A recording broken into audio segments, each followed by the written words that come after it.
Welcome to the Healthy Compulsive Project podcast, where you can take a deep dive to explore the pitfalls and potential of the obsessive compulsive personality, offering hope and help for perfectionists, workaholics, micromanagers, type A personality, and control freaks. Hello, everyone. This is Gary Trosclair, psychotherapist, Jungian analyst, and author of the Healthy Compulsive book, blog, and podcast. Today's episode is about work. First, I explore the difference between work engagement, when you work a lot and you really love it, and work addiction, where you work a lot and you don't enjoy it but can't stop it either. Then, in a second article, I talk about what can eventually happen when you work a lot and it's not going well, that is, burnout. The psychological benefits of work can be great, especially the sense of mastery we sometimes get. But if your motivation is avoidance, and if you neglect yourself and your relationships, it can cause serious problems. This is episode 27 of the Healthy Compulsive Project podcast. Work engaged, work addicted, and work burned out. I lived next to the Cold Spring Harbor Laboratory on the North Shore of Long Island for a year. The lab, as it's known, is home to Jim Watson, co-discoverer of the structure of human DNA, and many other dedicated and successful scientists. I was fortunate to meet a number of them, and they come to mind when I think about what work addiction is and is not. They were passionate about science, and they worked tirelessly. One of them wrote a book called We Can Sleep Tomorrow, which tells us a lot about how they operate.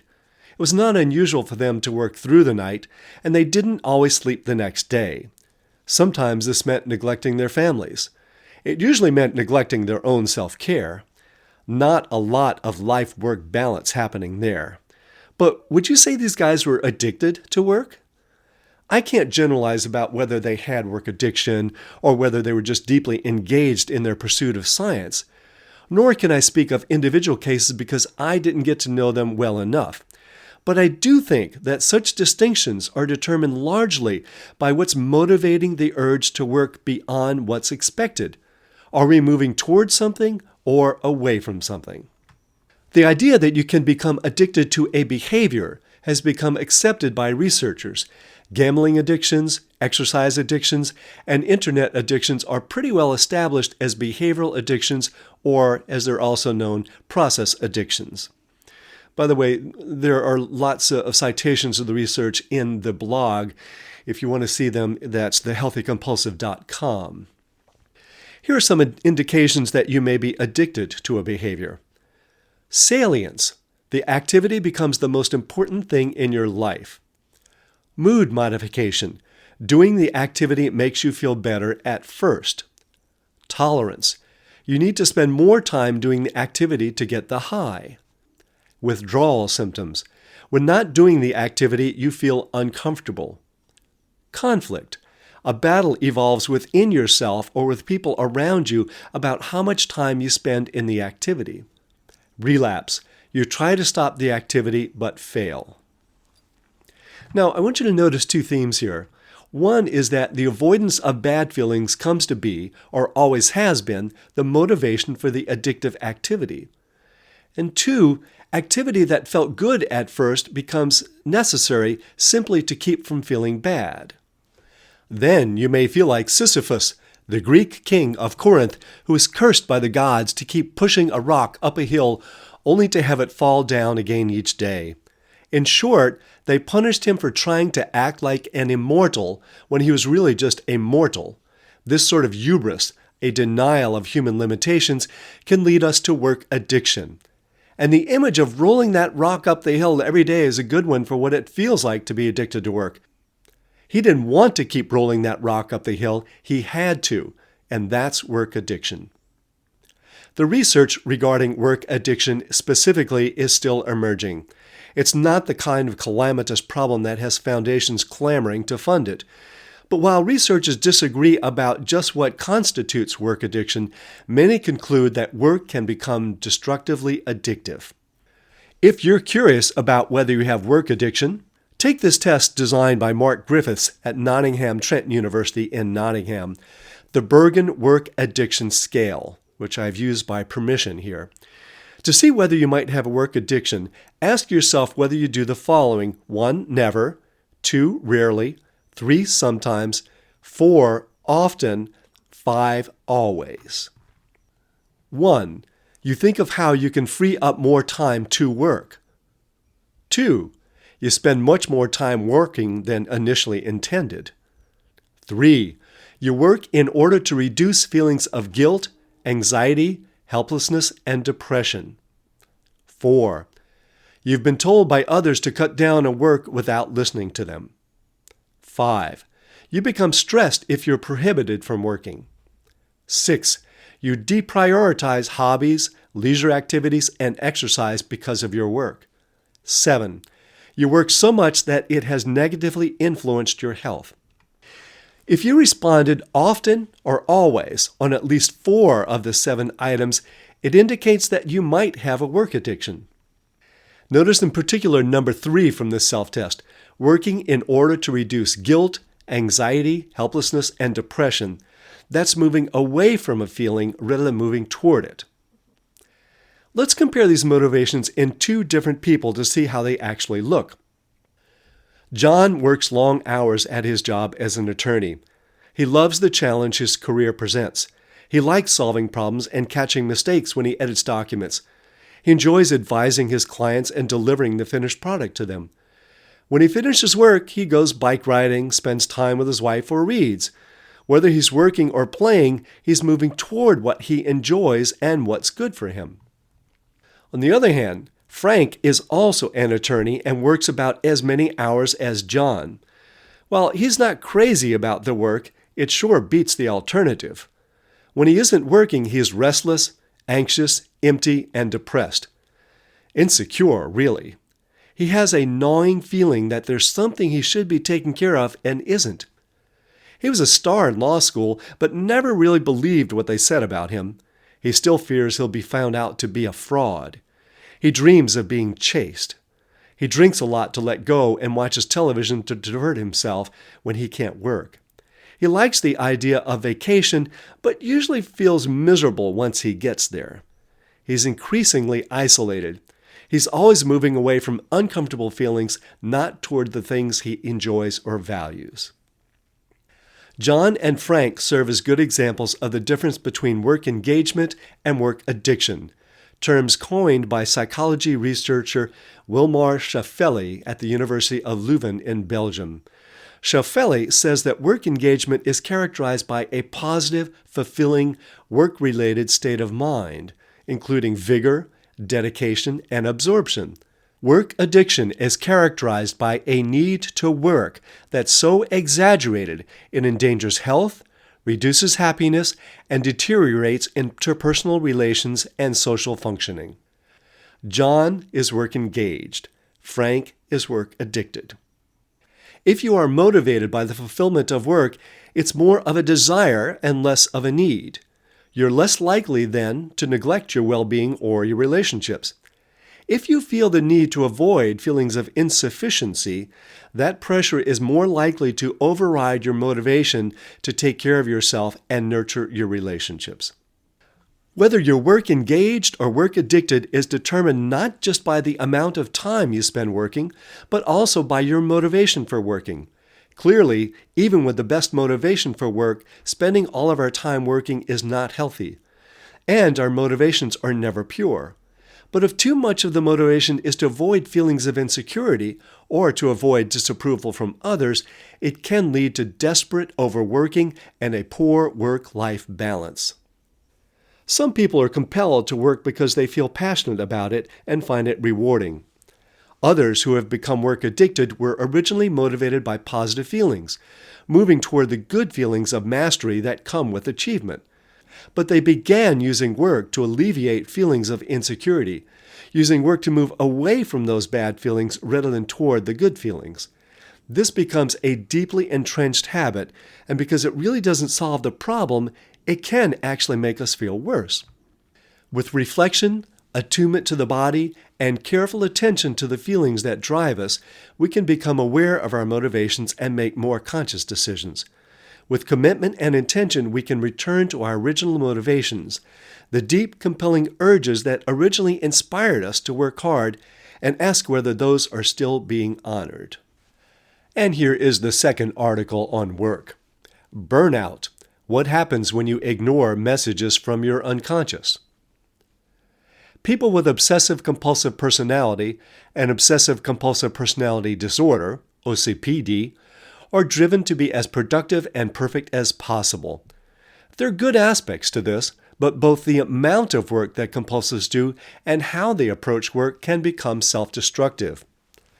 When this happens, something inside may go on strike to try to self-correct. Body and soul try to slow things down when they see danger ahead. But if the driven part insists on slogging forward with more work, the result is the painful standoff known as burnout. Carl Jung, the early 20th century Swiss psychiatrist, believed that human psychology operates as a self-balancing system. When one part takes control and goes too far in one direction, another part of the system will try to compensate and push the individual in the other direction. Usually it works reasonably well, but nature isn't perfect and sometimes the system gets stuck. This often happens to those with OCPD. So what does burnout look like?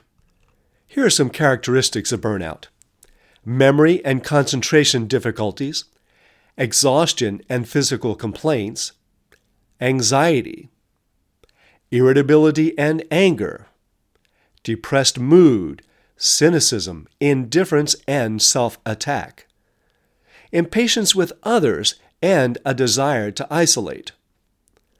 And finally, a need to be busy and difficulty resting. In most situations, we get the message that something is off and we change how we're living. But this particular combination of problems makes it hard to change. We'll get to that. But first, let's see how it gets to this point. What makes burnout worse for compulsives? Here are some characteristics of compulsives that make them especially vulnerable to burnout. The need for control. If you need to control the process too much, it can feel like you're beating your head against the wall. Everything feels harder. This hits compulsives where they feel it the most. Need for validation. It's very human to want to be appreciated for what you do, but if you need to get it from everyone or even just certain people, and you don't get it, work will feel exhausting. Compulsives feel a deep need for respect, and respect gives them energy. But when the diligence they put into the work is unrecognized, they may become depleted. Need for efficiency.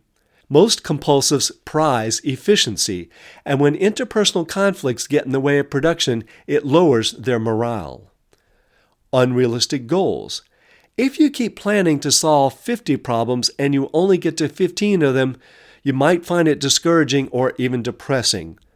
You may fear a loss of status if you don't succeed at your goals. Too much emphasis on work.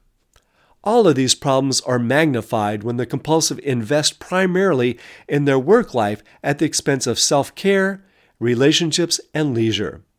There's little to balance or dilute work problems when those are the main focus of your life. As one subject in a research study said, "I don't see people, but prospective customers. I don't even know who they are. I don't remember them. They've been objects for me for some time now." Loss of connection with your inner life. Unhealthy compulsives lose track of what's most important to them, and in particular with their original motivations. Any message from inside that would help to slow down or heroically silenced. Even when you do get the message that you need to stop working so hard, two tendencies often make it difficult. One is the neurochemical addiction to work. Number two, the need to prove your value with work. Together, they're almost unstoppable. They can override any message from the unconscious that you're out of balance. You might be tired of working, but you can't stop. You crave the gratification of crossing things off a list, but detest what your work requires of you. You feel worse and worse, but the only way you know to try to feel better is to get more work done. A study published in the European Journal of Economics and Business Studies concluded that work addiction often leads to burnout. As one woman in the study said, "I have to keep doing it. I don't know why, but I have to. If I'm not working, I'm not there. I'm not alive." Some people become burned out because they're forced by circumstances to work excessively, not because they like crossing things off a list. In this post, I'm primarily addressing work burnout, which begins with personal inclination, such as compulsive personality traits, rather than circumstances. But in many cases, these overlap. Some become addicted to work over time due to circumstances, and the situation aggravates an inclination that was dormant before. Work can be just as addictive as substances for some people. While we don't have solid research to back this up yet, there are reasons to believe that compulsives get a neurochemical reward for crossing things off their lists. For some people, a few hits of endorphins for being productive makes them want more. So, work addiction at its most advanced stage puts you on the road to burnout. And beware, denial is the favorite defense mechanism of people who are addicted. The problem becomes even more intractable if you feel that you need to prove yourself with productivity. It may be such a deeply ingrained part of your psychological strategy that it's scary to stop.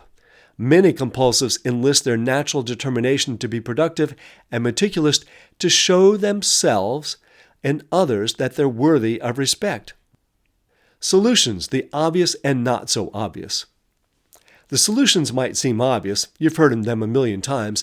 Achieve work-life balance, yada, yada, yada. But it's more complicated than just doing other things and working less. True, you will need to put meaningful activities in place of your addiction to work. And you will need to recognize and acknowledge that how you work is problematic, and that you've developed a work addiction that's led to burnout. As with any addiction, you will go through withdrawal when you try to change it. It won't feel good, and you may be tempted to give in to your addiction before you get to the other side. Remember, though, as with any addiction, once you get over the worst of the withdrawal, you will feel better. To maintain sobriety and heal from burnout, you'll also need to face the deeper causes that lead you down that road. Otherwise, you'll continue to get pulled off a healthier track. Here are 4 questions that will help you get moving in the right direction. What might your unconscious be protesting about in its rebellion against work? What are you trying to prove by working so hard? 3. What feelings, situations, or relationships are you trying to avoid by working so hard? And 4th, what did you originally want to accomplish when you began working on this project? I'm going to end this episode with a poem by Hafiz, the 14th century Sufi poet who gave us some advice on determining when we're off course. This is an excerpt from his poem, Someone Untied Your Camel, rendered in English by Daniel Landinsky. Hafiz sets a very high bar here, but it might just motivate you to slow down and listen to what your unconscious has to say to you. Is your caravan lost? It is if you no longer weep from gratitude or happiness, or weep from being cut deep with the awareness of the extraordinary beauty that emanates from the most simple act and common object. My dear, is your caravan lost? It is if you can no longer be kind to yourself and loving to those who must live with the sometimes difficult task of loving you. You can find transcripts of this podcast with links to research sources and lots more at the Healthy Compulsive blog, www.thehealthycompulsive.com. If you'd like to subscribe to the Healthy Compulsive podcast, hit that subscribe button. And for a thorough guide to cultivating the positive potential of the compulsive personality, find my book on Amazon, The Healthy Compulsive: Healing Obsessive Compulsive Personality Disorder and Taking the Wheel of the Driven Personality. And if you find any of these helpful, let others know by leaving a review. Till next time, enjoy the drive.